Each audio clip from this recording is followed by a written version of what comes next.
Hi guys, and welcome to Escape Wheel Watch Reviews. My name is Steve, and today we're looking at the MMI watches Four Seasons. I received this watch for free. I don't get to keep the watch. I got to send it on to the next reviewer. But no matter how I get a watch in for a review, you're always going to get my honest opinion every single time. And if by the end of the review you want to pick one of these up or check it out, go down to the video description. As always, there will be a link down there that takes you right to the MMI website. It's not an affiliate link or anything like that. It just takes you right to the site. The retail price for this watch is $523 US. However, they still are in a pre-order status, so the price is $419 US for a limited time, and that is with delivery starting at the end of this month, June 2025.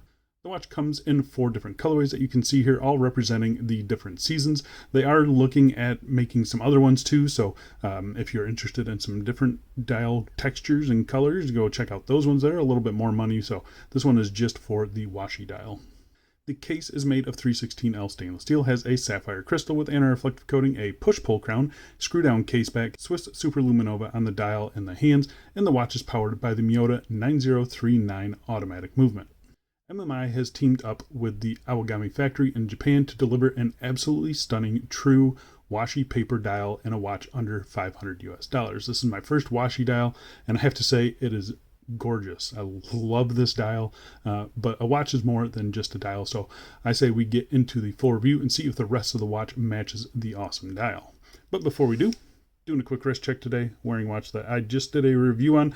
I'm not sure if it's posted yet or not, but it will be up soon. This is the Nevada Grenchen Chronosport VK67 Mecha Quartz, and an awesome watch. All right, first things first, as always, we'll get into the dimensions. Got a case diameter of 39.3 millimeters, 12 millimeters thick. Got 20 millimeter lug width, lug tip to lug tip of 46.8 millimeters. And sized up for my 7.5-inch wrist with, I believe, 3 links removed. It weighs 147 grams. So we have a pretty classic set of, gotta go anywhere, do anything type of dimensions. 39, under 47 lug to lug.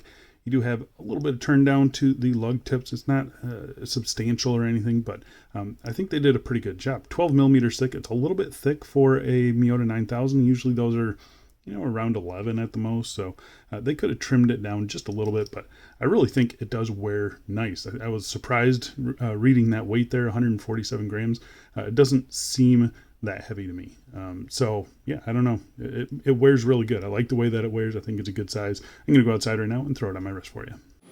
And here we are on my 7.5-inch wrist, and honestly, I think it just wears perfect. There's no overhang. It hugs the wrist nicely and sits nice and flat. Feels balanced on the bracelet as well. So, yeah, I'm overall very happy with the way the watch wears, and I think it looks fantastic here. The Washi dial is very reflective, but it's kind of what you have to deal with a dial like this. It still looks fantastic though, and that color just really pops in the sun. And here we are in some direct sunlight. There you can see anti-reflective coating on the dial, or on the crystal, is doing its job, I think. Shows up a little washed out, but in reality it's not that bad at all. And you can just see just how that dial pops.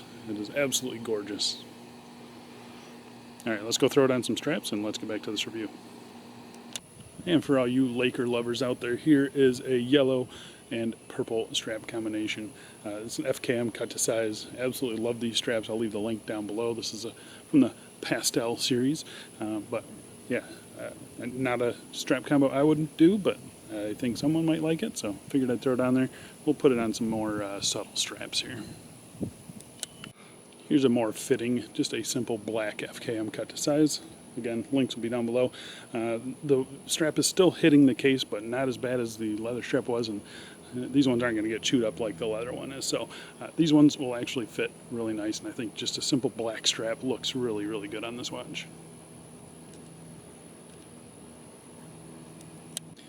And here we are on a Sifu strap. So this is a single layer underneath the watch there. It looks like a double, but it is a single layer underneath the watch. Go check out these straps. They are awesome. It's not a sponsored post by them or anything, but yeah, these straps are great. Gives you that NATO, that traditional NATO look with only one layer underneath the watch. So really happy with that. This is their gray one. I think it looks pretty good on the watch. I am also using curved spring bars on this one. Makes it a lot easier to fit the strap on. I could still use regular ones, but yeah, curved ones just worked a little bit better. And lastly, here we are, just a traditional Bond style black and gray. This is a Cincy Strapco SF2, so it's a very thin double pass nylon, so there's two thin layers underneath the watch there. It still sits really nice. I actually think this looks okay. I was not too sure on how I would feel about this combo, but I think it works. What do you guys think? All right, let's go back inside. Let's get back to this review. All right, so let's talk about the case finishing. So this is a used watch. It's going to have a couple scratches on it, but you can see here we have a mixture of brushing and polishing. We have a nice polished bezel there, fully polished. There's no brushing on it at all. Looks very nice. You have vertical brushing on the tops of the lugs, matching the bracelet perfectly. It's a very nice satinized brushing. We have high polish on the case flanks here. We also have a high polish chamfer there, so top down, not only do you get the bezel, but you do get a little bit of light play off of the chamfers on the lugs there. So really happy with that. Flipping it over to the crown side here, you have a signed push-pull crown, and it is loomed. So a little party trick. You don't see that too often on watches, a loomed crown. It's a good crown, nice size, nice grip. It's not sharp or anything like that. They did a good job on that crown. I think the polishing is done to a nice standard. I think the brushing is excellent. Really happy with the case on this watch. Flipping the watch over, we get a nice view of the Miyota 9039 through a sapphire exhibition case. Yeah, actually really nicely done. It is fully polished, so it's going to pick up some fingerprints and scratches, but yeah, it actually looks very good, and I'm happy to see that it is a sapphire case back. Simple notches to get a tool in there if you ever need to. Circular brushing on the bottom of the lugs. This bottom edge of the case here has been nicely rounded off. There's no sharp edges on this case at all. It's been super comfortable for me. Really, yeah, quite pleased with the case back. Nice spec sheet around the outside as well. So yeah, really happy with the case finishing on it. I think they did a very nice job on it. All right, so let's talk about the crystal real quick. We'll test it for sapphire. It is positive for sapphire.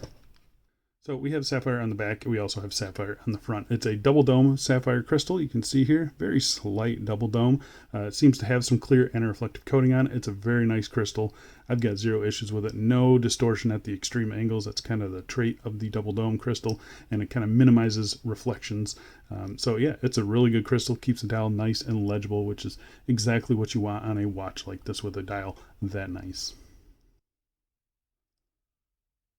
And speaking of the dial, let's get in real tight and let's check it out. So there you can see the washi paper. It gives a very nice kind of, I don't know, it kind of reminds me of like cotton candy, the texture of it.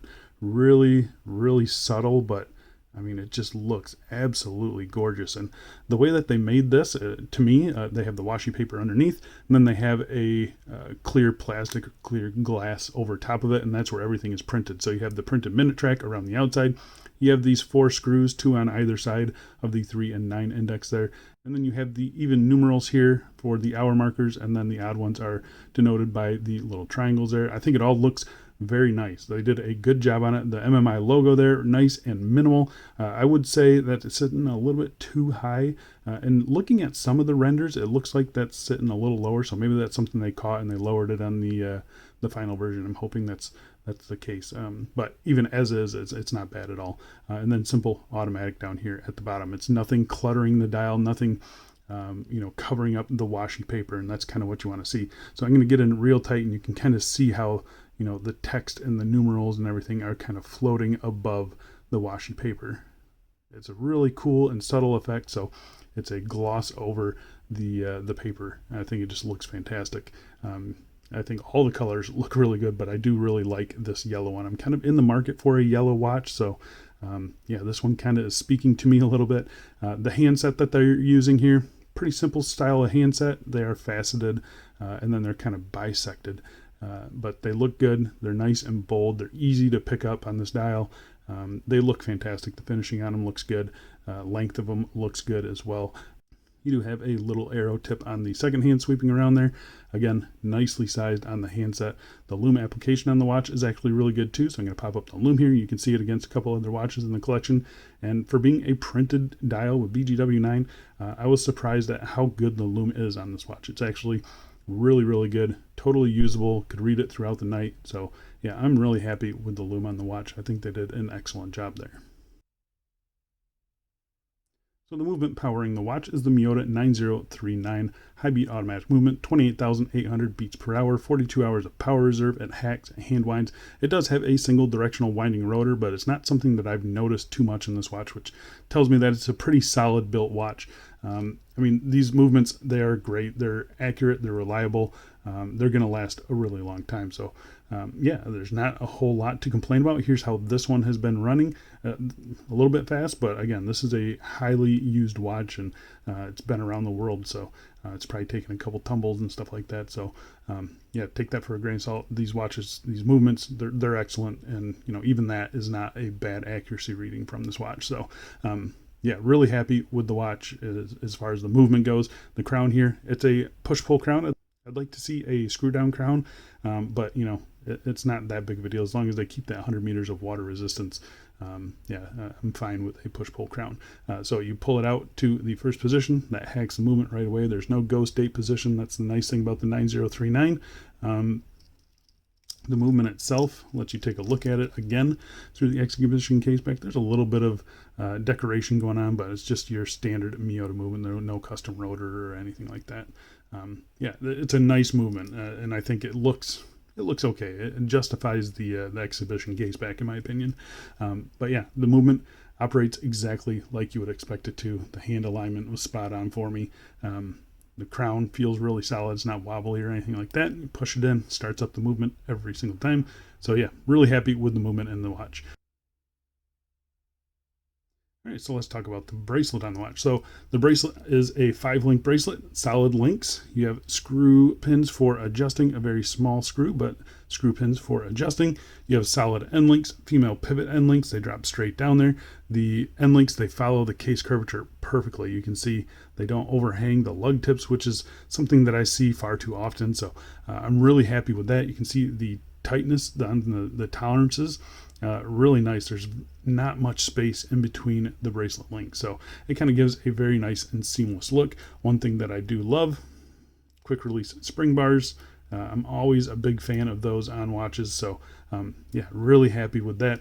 The end link fitment is nice and tight. There's no unsightly gaps or anything like that.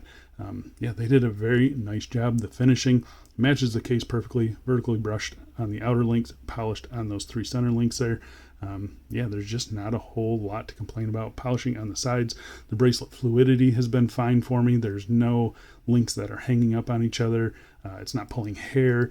This bottom edge has been rounded off nicely, so it's just a very nice and comfortable bracelet. It's been yeah, been a pleasure to wear, actually.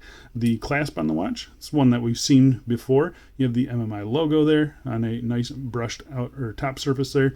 And then you have brushing on the sides and a nice polished chamfer there. And this is an on-the-fly system, so we've seen this clasp from many OEMs now. It works perfectly. So you press the button here, that extends it out. You do not have to press the button to close it, so I usually put it on a little loose and then tighten it on wrist. Nice satisfying clicks there. It's fully milled on the inside, obviously. There's nice tight tolerances. You got 2 button pushers here, which have been rounded off nicely. Yeah, I mean, it functions exactly like you would expect it to. It balances out the watch head perfectly in this situation, in my opinion. Usually I feel like these ones are a little bit too big, but for this watch head, it works just fine. And I think overall, you know, the bracelet is kind of that perfect mix of, you know, casual and dressy, and then it gives you the option with the on-the-fly clasp to get the perfect fit, or quick release spring bars to swap it out for a 20mm strap. So yeah, it's kind of the perfect solution for a watch like this, in my opinion. Really happy with the bracelet on it.